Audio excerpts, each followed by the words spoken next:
দাম্ভিকতার সুরে বলেছে শেখ হাসিনা কখনো পালায় না। আমি জাতির কাছে জিজ্ঞাসা করতে চাই, শেখ হাসিনা পালায় না? পালায় না। শেখ হাসিনা কঠিন পরিস্থিতির মধ্যে তার দলকে ফেলে তিনি তার দলকে, তার সংগঠনকে ধ্বংসের দ্বার প্রান্তে দাঁড় করিয়ে দলের 12টা বাজিয়ে তিনি কি করলেন? অতীতে আমরা দেখেছি বাংলাদেশে জনগণের আন্দোলনের মুখে অনেককে ক্ষমতা ছাড়তে হয়েছে। জেনারেল হোসেন মোহাম্মদ এরশাদ ক্ষমতা ছেড়েছেন, দল ছেড়ে নেতা কর্মীদেরকে জনগণ জনরোষের মুখে ফেলে নিজে দেশ ছেড়ে পালান নাই, বরং তিনি কারারুদ্ধ হয়েছেন। বছরের পর বছর তিনি জেল খেটেছেন। 80 পর বয়সে বেগম খালেদা জিয়া জীবন মৃত্যুর সন্ধিক্ষণে দাঁড়িয়ে বছরের পর বছর কারাগারে বন্দিত্ব কাটিয়েছেন, কিন্তু দেশ এবং দলের জনবদ্ধ দলের নেতা কর্মীদেরকে হুমকির মুখে ঠেলে দিয়ে তিনি পালিয়ে যান না। আওয়ামী লীগে যদি কোনো মানুষ বিবেকবান থেকে থাকেন, আপনার কাছে আমার প্রশ্ন হলো, আপনার নেত্রী কাজটা করলো কি? বলেন আপনার নেত্রী কি কাজ করেছে? বাংলাদেশের 1000 বছরের ইতিহাসে এমন কলঙ্কজনক অধ্যায় কোন শাসকের নাই। সে আওয়ামী লীগকে ধ্বংস করেছে, যুবলীগকে ধ্বংস করেছে, ছাত্রলীগকে ধ্বংস করেছে, বাংলাদেশকে ধ্বংস করেছে। তার পরম প্রিয় ভারতের করে দিয়ে আশ্রয় গ্রহণ করেছে। সংগ্রামী সাথী ও বন্ধুগণ, আজ এই পর্যায়ে দাঁড়িয়ে আমরা স্পষ্ট ভাষায় বলতে চাই, বাংলাদেশে আবার যারা শেখ হাসিনা এবং তার বাকশালী ফ্যাসিবাদী রাজনীতিকে পুনর্বাসিত করবার চেষ্টা করবে, এদেশের মানুষ তাদেরকে ক্ষমা করবে না। তাদের 2000 জুলাই আগস্টের বিপ্লবে 2000 নামাল সন্তানের রক্ত ঝরিয়েছে, প্রত্যেকটা হত্যাকাণ্ডের বিচার হতে হবে। বাংলাদেশ থেকে পাচারকৃত লক্ষ লক্ষ কোটি টাকা ফিরিয়ে এনে দেশ এবং জনগণের কল্যাণে ব্যয় করতে হবে।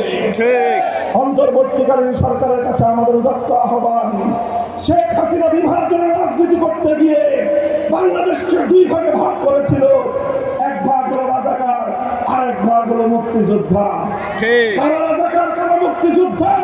যারা শেখ হাসিনার আস্থাভাজন তারা মুক্তিযোদ্ধা, যারা শেখ হাসিনার বিরাট ভাজন তারাই রাজাকার। এই রাজাকার খেলতে খেলতে শেখ হাসিনা বাংলাদেশের 4 কোটি ছাত্র জনতাকে অপমান করেছিল। আমার দেশের ছাত্র জনতা যখন মেধাভিত্তিক জাতি গঠন করবার যুক্তিসম্মত দাবি নিয়ে তারা মাঠে নামলো, তারা বলল কোটা নয়, বরং মেধার ভিত্তিতে বাংলাদেশ গঠন করো। কোটা সংস্কারের দাবিতে তারা মাঠে নামলো। গোটা দেশের জনগণ ছাত্রদের এই ন্যায্য দাবিকে সমর্থন জোগালো, কিন্তু 4 কোটি ছাত্র জনতাকে অপমান করে শেখ হাসিনা আমার দেশের তামাম ছাত্রদেরকে কটাক্ষ করে বলল, সকল ছাত্রকে রাজাকারের বাচ্চা বলে গালি দিল। আমার দেশের ছাত্ররা ভেদাভেদ ভুলে গিয়ে তারা স্কুল, কলেজ, ইউনিভার্সিটি, আলিয়া মাদ্রাসা, কওমি মাদ্রাসা সকল ভেদাভেদের দেয়াল ভেঙে সব ছাত্র জনতা হাতে হাত রেখে প্রতিটি শিক্ষাঙ্গন থেকে এক আওয়াজ তুলল, অধিকার চাইতে গেলে যদি রাজাকার হতে হয়, দেশের পক্ষে কথা বললে যদি রাজাকার হতে হয়, দেশের উন্নয়নের জন্য বৈষম্যের বিরুদ্ধে কথা বললে যদি রাজাকার হয়, প্রতিটি শিক্ষাঙ্গন থেকে আওয়াজ উঠলো, আমি কে, তুমি কে?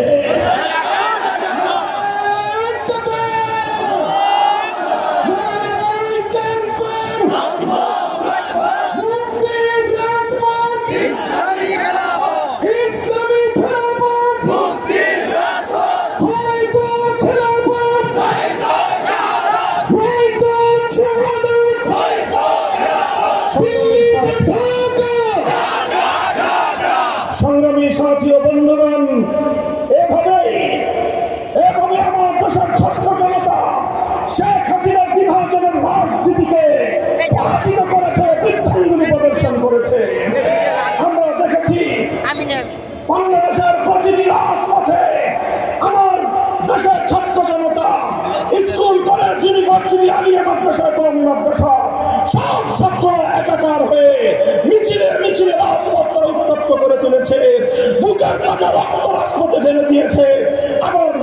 সময় হওয়ার সাথে সাথে আল্লাহু আকবারের ধ্বনিতে আকাশ বাতাস মুখরিত করে যেই রাজপথে তারা বুকের রক্ত দিয়েছে সেই রাজপথকে জায়নামাজ বানিয়ে আল্লাহর দরবারে সিজদায় লুটিয়ে পড়েছে। সংগ্রামী সাথী ও বন্ধুগণ, এটাই হলো জুলাই এবং আগস্টের বিপ্লবের প্রেরণা। কথা বলেন ঠিক না বেঠিক?